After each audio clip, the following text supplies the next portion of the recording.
नमस्कार, मनी 9 की खास पेशकश में आपका बहुत बहुत स्वागत है। मैं हूं संदीप ग्रोवर। गॉडफ्रे फिलिप्स की 6 सितंबर को एजीएम होने वाली है और इस एजीएम से पहले कंपनी का शेयर काफ़ी ज़्यादा चर्चा में है और चर्चा का विषय है कंपनी के बोर्डरूम में चल रहा विवाद। ये विवाद चल रहा है कंपनी की मैनेजिंग डायरेक्टर बीना मोदी और उनके बेटे समीर मोदी के बीच, जो कि खुद कंपनी के एग्जीक्यूटिव डायरेक्टर भी हैं। क्या है ये पूरा विवाद, क्या पूरा मामला है और इसकी वजह क्या है, इन सब पर बातचीत करने के लिए खुद गॉडफ्रे फिलिप्स के एग्जीक्यूटिव डायरेक्टर समीर कृष्ण मोदी जी हमारे साथ कार्यक्रम में शामिल हो चुके हैं। सर, बहुत बहुत स्वागत है आपका मनी 9 पर। बहुत बहुत शुक्रिया संदीप जी। सर, सबसे पहले मैं आपसे यही जानना चाहता हूं कि आखिरकार ये जो विवाद चल रहा है कंपनी में, किस बात को लेकर है, ये पूरा मामला है क्या? पहले हमारे दर्शक ये समझ जाएं, फिर मैं आगे बात करता हूं आपसे। मैं कंपनी में 1989 से काम कर रहा हूँ और I think the main thing है कि कंट्रोल कौन करना चाहता है, कि बोर्ड को कंट्रोल कैसे किया जाए और अपनी मनमानी कैसे किया जाए। क्योंकि इस बोर्ड पे जो कोई सच बात होती है वो बोलनी पसंद नहीं आती लोगों को, और लोगों को ये पसंद नहीं आता कि कोई क्वेश्चन पूछे। और मेरी जो ट्रेनिंग अपने पिताजी से हुई है, उन्होंने हर समय कहा है कि you have to bring holes into a debate, जैसे चर्चा हो पाए। तो ये चर्चा नहीं होती। तो आई थिंक सबसे बड़ी बात यह है कि इंसान कहे तो गलत है, ना कहे तो गलत है। तो आप कह रहे हैं कि आपकी मदर जो कि मैनेजिंग डायरेक्टर हैं, वो कंपनी के जो पूरा जो कंट्रोल है उसको अपने हाथ में लेना चाहती हैं, अपने तरीके से बोर्ड को चलाना चाहती हैं, या फिर कंपनी के जो ऑपरेशंस हैं वो अपने तरीके से चलाना चाहती हैं। इनफैक्ट इस चीज़ को लेकर सर 6 सितंबर को आपकी जो एजीएम होने वाली है कंपनी की, उसमें बीना मोदी जी, जो कि आपकी मदर भी हैं, कंपनी की एमडी भी हैं, उनका जो एमडी का पद है उसके ऊपर दोबारा नियुक्ति को लेकर शेयर होल्डर्स की वोटिंग भी होने वाली है। लेकिन 3-4 प्रॉक्सी एडवाइजरी फर्म्स हैं, जिसमें IIAS है और भी एडवाइजरी फर्म्स हैं, जिन्होंने शेयर होल्डर्स को इस प्रस्ताव के खिलाफ वोटिंग की सिफारिश की है। क्या वजह है इसके पीछे सर? क्यों जो एडवाइजरी फर्म्स हैं इस तरह से शेयर होल्डर्स को रिकमेंड कर रही हैं sir? I think that company का बोर्ड और एनआरसी इंडिपेंडेंट नहीं है। एक मेरी माता जी की आयु 80 साल हो चुकी है। तीसरी बात है कि उन्होंने ये एक पद मेरे पिताजी के बाद लिया है, तो उनका जो एक्सपीरियंस है वो है 5 साल या बाहर से होते हुए, बल्कि मेरा एक्सपीरियंस है 35 साल का, 1988 से लेकर अब तक। तो अगर ये देखा जाए कि क्या आगे होना चाहिए, आई थिंक एडवाइजरी फर्म इतने सालों से देख रही है कि क्या हो रहा है, तो दे आर रिकॉग्नाइजिंग कि ये ठीक नहीं कि मेरी माता जी फिर से इलेक्ट हो। ये कंपनी के हित में नहीं है, एज नहीं है, एक्सपीरियंस नहीं है और वार्तालाप नहीं है। ओके, ठीक है। तो आप कह रहे हैं कि उनका इतना एक्सपीरियंस नहीं है जितना आपका एक्सपीरियंस है, आप ज़्यादा बेटर है इस कंपनी को चलाने के लिए, इसकी जो देखभाल है उसको करने के लिए। इनफैक्ट सर, एक जो रीज़न है जिस वजह से ये प्रॉक्सी एडवाइजरी फर्म्स उनकी दोबारा नियुक्ति को लेकर शेयर होल्डर्स को अगेंस्ट वोटिंग करने की राय दे रहे हैं, वो है बीना मोदी जी का जो कंपनी में जो रेम्यूनरेशन है, जितना पैसा उनको मिल रहा है कंपनी से। अगर आप FY24 की बात करें तो 34.5 करोड़ रुपए के आसपास की रकम उनको कंपनी में जो MD का पद है उसकी वजह से मिली है, जो कि कंपनी के साइज़ के हिसाब से देखा जाए तो काफ़ी ज़्यादा है। और उनके मेहनताने का जो ढांचा है, जो स्ट्रक्चर है, वो भी कुछ इस तरह से तैयार किया गया है कि वो बढ़कर कंपनी के कुल मुनाफे के 14% तक जाता हुआ नजर आएगा, जो कि शायद फिलहाल 5% के आसपास है। इसके पीछे कंपनी की जो नॉमिनेशन एंड रेम्यूनरेशन कमेटी यानी कि NRC, जिसकी आप बात भी कर रहे हैं, क्या तर्क दिया है उन्होंने सर? ये जो 14% तक बढ़कर प्रॉफिट का जो शेयर है वो उनका रेम्यूनरेशन होता हुआ नजर आएगा, उसके पीछे ये जो मेरी माता जी कहती है वही होता है। जब एनआरसी इंडिपेंडेंट नहीं है, बॉडी इंडिपेंडेंट नहीं है, तो आप 11 कहें, 14 कहें, 20 कहें, 25 कहें, फर्क क्या पड़ता है? It is not a share holder friendly board जो होना चाहिए। आजकल हमारी कंपनी में करीब 3,000 करोड़ पड़े हैं। मेरे हिसाब से शेयर जो बांटना चाहिए। जब हमारा कोई एक्सपेंशन प्लान ही नहीं है, कोई आगे हमें इन्वेस्टमेंट ही नहीं करना, we already technologically up there, तो हमें ये पैसा रखकर करना क्या है? शेयर होल्डर की वैल्यू बढ़ाइए, शेयर होल्डर का पैसा बांटिए। 3,000 करोड़ में आप 90% बांटिए। तो ये जो व्यू पॉइंट है, ये बदलता व्यू पॉइंट है आज के माहौल में। आज के माहौल में बड़ी सी बड़ी कंपनियां लोगों शेयर होल्डर को वैल्यू बांट रही हैं, रख नहीं रही। तो यही मेरा व्यू एक है कि भाई आप कंपनी को बढ़ा रहे हैं, बहुत अच्छा है, कंपनी में प्रॉफिट आ रहे हैं, बहुत अच्छा है, ये माइनॉरिटी शेयर होल्डर को बांटिए ना, जैसे सबको फायदा हो। तो आप कह रहे हैं कि हाँ, प्लीज सर, प्लीज कंटिन्यू। तो ये एक जने को क्यों बांटना है? अगर मेरी माता जी 14% ले जाएंगी तो किसी और को क्या मिलने वाला है? एग्जैक्टली सर, आपका व्यू पॉइंट बिल्कुल क्लियर है कि ना तो कंपनी का बोर्ड और ना ही एनआरसी इंडिपेंडेंट है, ना ही वो ओपन माइंडेड है। पूरी तरह से आपकी माताजी जिस तरह से जो कह रही हैं उसी तरह से आपकी कंपनी का बोर्ड भी फैसला ले रहा है, सीईओ भी उन्हीं के हक में है और एनआरसी भी उसी के हिसाब से फैसले ले भी रही है। उसका एक उदाहरण आपके सामने रखता हूँ।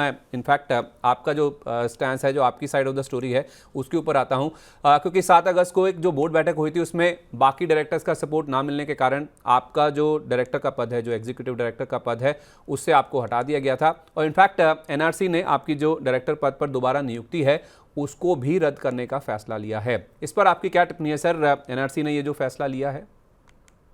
तो मेरा अपॉइंटमेंट एनआरसी ने 2026 तक करा था और ये बाय रोटेशन सेबी लॉ से एवरी 3 ईयर रोटेशन पे आता है। नॉर्मली दिस गोज थ्रू, पर आज एनआरसी इंडिपेंडेंट नहीं है। एनआरसी ने मेरे ऊपर 3 आउट ऑफ 4 मेंबर ने मेरे ऊपर डेफेमेशन सूट कर रखा है, तो मुझे कैसे अप्रूव करेंगे? तो ये तो एक चाल है कि भाई समीर मोदी को हटा दिया जाए तो क्वेश्चन नहीं पूछा जाएगा। बोर्ड में थोड़ी इंडिपेंडेंस है, एक बंदा कहने के लिए उसको भी हटा दो तो कौन कहने वाला है? टट भी मेरी पट भी मेरी। तो एक तरह से देखा जाए तो सर ये तो कॉर्पोरेट गवर्नेंस का इशू हो गया कि बोर्ड इंडिपेंडेंट नहीं है, एक बंदे के कहने पे पूरी तरह से फैसले लिए जा रहे हैं।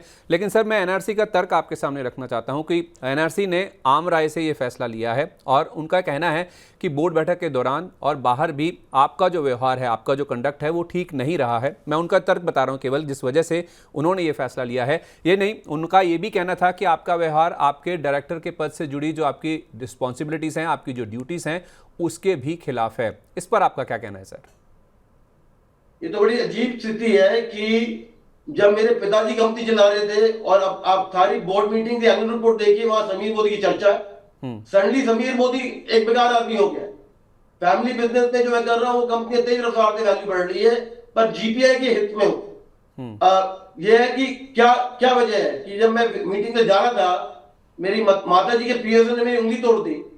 बोर्ड ने कुछ नहीं कहा, मैंने उसको रेस किया, इसलिए मैं कंपनी हित में नहीं हूं। अगर मैंने रेस नहीं किया होता तो मैं कंपनी हित में होता। अगर 34 years of experience on the company and the board वो ठीक नहीं है।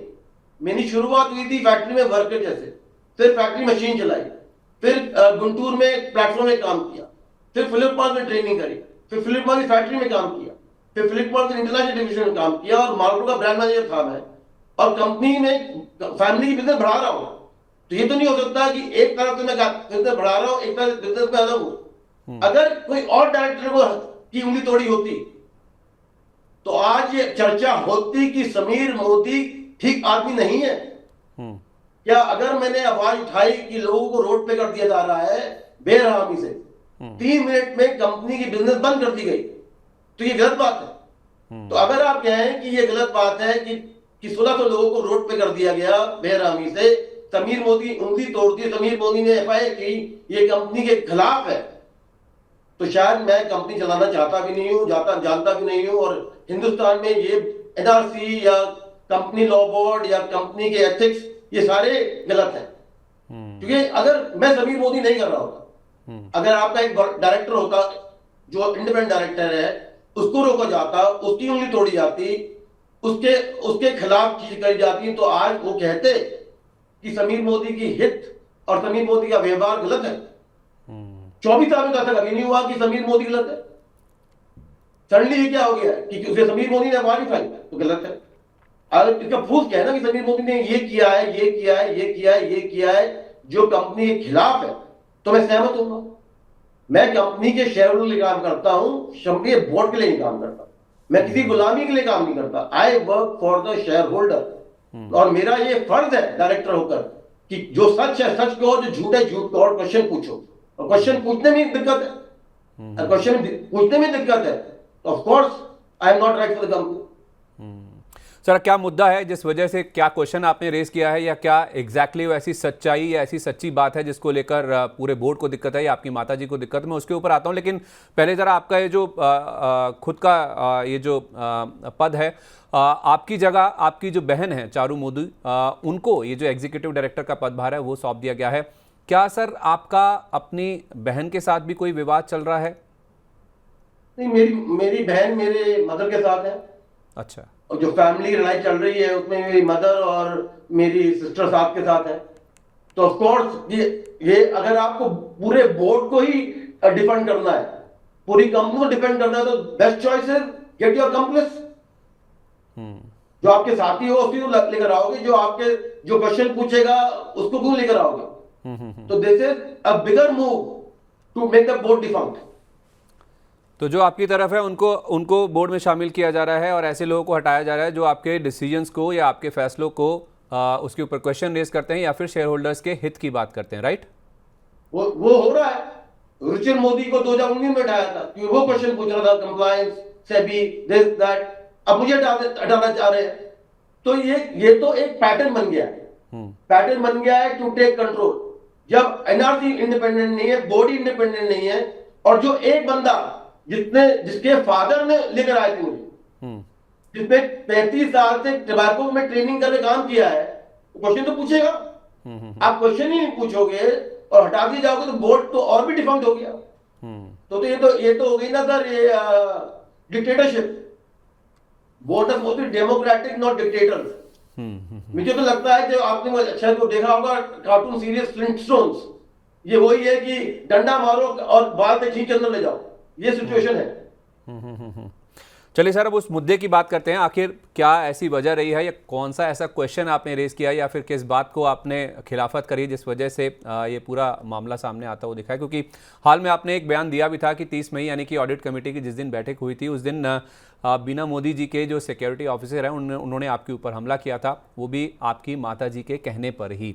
क्या आपको धमकाकर बोर्ड से बाहर करने की कोशिश की जा रही है और आखिर ऐसी क्या बात है सर जिसको लेकर आपने आवाज उठाई है या फिर आपने कंसर्न्स रेज किए हैं जिस वजह से आपकी माताजी इतनी नाराज हैं आपसे? तो नाराजगी है नहीं, नाराजगी सिर्फ ये है कि जब ट्रस्ट की लड़ाई हो रही है तो उसको, जो आदमी है उसको आप रोड पे कर दो, उसको आप उसकी पार हटा दो। जो मुझे रोका गया मीटिंग में आने के लिए, कहा जी आपको ऑडिट कमेटी में नहीं बुलाया गया है। इन्विटेशन है मेरे पास और 34 साल से मैं ऑडिट कमेटी अटेंड कर रहा हूँ। Audit committee non edit director भी अटेंड कर रहे हैं। कुर्सी में जहां मैं बैठता हूं वहां मेरा साइन था, जहां पर सिग्नेचर की अटेंडेंस शीट होती है उसमें मेरा नाम था। तो ये तो गलत बात है कि आपको इन्वाइट नहीं किया, आपने ये नहीं किया, आपने वो नहीं किया। क्वेश्चन की ये बात है कि हमारी वॉल्यूम क्यों गिर रही है, हमारी खुद की बैंक क्यों घट रही है, क्यों हम डिविडेंड नहीं दे रहे ज्यादा, ये ऐसे क्वेश्चन है। क्यों हम बंद कर रहे हैं बेरहमी से 24/7? जो बिजनेस के लिए ठीक है वो करिए, जो बिजनेस के लिए ठीक नहीं है वो मत करिए। आफ्टर ऑल हमारा कहना है कि शेयर होल्डर वैल्यू बढ़ाना, शेयर होल्डर वैल्यू घटाना नहीं। ये नहीं कि अपनी जेब में डालो और उसकी जेब से निकालो। क्वेश्चन है सच्चाई का, क्वेश्चन ये है कि आवाज का। चाहे मेरे क्वेश्चन ठीक ना हो, चाहे मेरे क्वेश्चन का आपका आंसर ना हो, पर क्वेश्चन का जवाब तो मिलना चाहिए। वो ये क्या जवाब दे रहे हैं कि भाई मुझे ऑडिट कमेटी में घुसने से बुलाया नहीं गया तो इसलिए मुझे पीट दिया गया। तो आप कह रहे हैं कि एग्जीक्यूटिव डायरेक्टर हैं, फाउंडर हैं, ओनर हैं, प्रमोटर ग्रुप में आप किसी मीटिंग में घुसना चाह रहे हैं, वहां आपको रोका गया, फिर आपको पीटा गया, फिर आपको अंदर बुलाया गया। बल्कि अटेंडेंस शीट में नाम प्रिंटेड है और जहां मैं बैठता हूं वहां पर साइनिंग भी लगा हुआ है, गद्दी भी खाली है। तो ऐसा तो नहीं हो सकता साहब कि आप गद्दी भी सामने खाली है, नाम भी है, टेंशन भी नहीं, आपका नाम लिखा हुआ है, पर आपको बुलाया नहीं गया। बल्कि जो डिसीजन ली इन्होंने 24/7 शट करने की, वो डिसीजन ली कि भाई मैं तो ऑडिट कमेटी उस दिन गया नहीं था, मैं ट्रैवल कर रहा था। तो जब मैं आया और मैंने कहा कि साहब ये जो डायरेक्टर वहां नहीं थे, उन्होंने कहा कि आपने डिसीजन ले ली होगी कि सारे डायरेक्टर ऑडिट कमेटी में बैठे हुए थे, तो हमें कुछ करने की जरूरत ही नहीं है। तो ये गलत बात है साहब कि ऑडिट कमेटी में नॉन मेंबर्स अटेंड नहीं करते, ये गलत बात है। तो क्वेश्चन वही है कि भाई कंट्रोल कंट्रोल कंट्रोल कंट्रोल और अपना मसल फ्लेक्स करना। और आज फैमिली में कौन क्वेश्चन पूछ रहा है? मेरी सिस्टर है मेरे मदर के साथ, मेरे भाई साहब अभी लंदन में है, तो जो बंदा मुर्गा बना वो सभी मोदी बना। आज मैं सारी बिजनेस जो मैं चला रहा हूँ वो फैमिली चला रहा हूँ। 27 मेरी बिजनेस नहीं थी, that was asked by my father to set up under his guidance, and that was a business that he, वो चाहते थे कि एक ऑल्टरनेट बिजनेस बने जैसे आईटीसी के पास है गॉडफ्री बिल्स के लिए आगे चलने के लिए। तो ये it's not my personal company, ये मेरे कोई पर्सनल व्यू है, मेरा सिर्फ एक व्यू है, share holder share holder share holder. And ये हर समय यही रहा है। बल्कि कोविड के समय मैंने एक चैलेंज लिया था एक नई ब्रांड लॉन्च करने का, शोके के नाम से। नॉर्मली जीपीआई ब्रांड लॉन्च करती है 4 साल में, मैंने ये ब्रांड लॉन्च करी 55 दिन में, और आज अदर टॉप ब्रांड बनी है जीपीआई की। तब क्या क्वेश्चन है? क्वेश्चन आप करिए ना। तो ये है कि मेरी माता जी को क्वेश्चन करोगे तो बुरे बनोगे, मेरी माता जी को वाह वाह करोगे तो बहुत अच्छे हो। पूरा बोर्ड वाह वाह करता है, बिना जी आपके वजह से ही हुआ है, मेरे पिताजी ने कुछ किया ही नहीं, सारा धंधा तो मेरी माता जी ने बनाया है। नहीं सर, मैं अगर आपकी बात को सही समझ पाया हूँ, इनफैक्ट बीना मोदी जी ने कंपनी के 3 डायरेक्टर्स के साथ मिलकर आपके खिलाफ एक मानहानि का जो मुकदमा है वो भी दाखिल किया था। तो अगर आप शेयर होल्डर्स के लिए आवाज़ उठा रहे हैं, शेयर होल्डर्स के पक्ष में आवाज़ उठा रहे हैं, अगर माइनॉरिटी शेयर होल्डर्स को रिवॉर्ड करने की बात कर रहे हैं, तो उसमें उनको परेशानी क्या है, दिक्कत क्या है? क्या वो शेयर होल्डर्स को रिवॉर्ड नहीं करना चाहती? देखिए, डिक्टेटर जो होता है ना वो अपनी सोचता है। अब आपने कहा थी 14% रिम्यूनरेशन कर दी है 5% से, तो ये क्या इंडो शेयर होल्डर्स के हक में है? नहीं। क्या किसी बोर्ड मेंबर जो क्वेश्चन पूछता है उसे निकालने के लिए मैं हित में है? नहीं। मेरे पिताजी ने बिजनेस चलाई थी, उन्होंने वो मेरे को लेकर आए थे 34 साल पहले, मैं अब सडनली एक खराब आदमी बन गया हूं। मतलब कि फैमिली के लिए अच्छा हूं पर जीपीआई के लिए खराब हूं। सडनली मैं एक बेकार आदमी बन गया हूं। तो अगर मैं बेकार आदमी बन गया तो सारी कंपनी हटा दीजिए। तो ये एक चाल है। आप देख लीजिए ना, 14% कर दिया, सिस्टर को अंदर लिया है, समीर मोदी को हटा दिया, तो ये समीर मोदी को पीट दिया, तो ये कोई एक नॉर्मल सिचुएशन नहीं है। आज आप चाहे जर्मनी जाइए, हिटलर जी ने जो किया ना, कोई रोक नहीं पाया। ये वही सिचुएशन है। और आपने खुद ही कहा कि 3 डायरेक्टर्स ने मेरे ऊपर केस किया है, वो तीनों ऑडिट कमेटी के मेंबर्स हैं, 4 में से। ओके। तो आप एक केस कर रहे हैं, दूसरे रिकमेंड कर रहे हैं, डोंट मेक सेंस।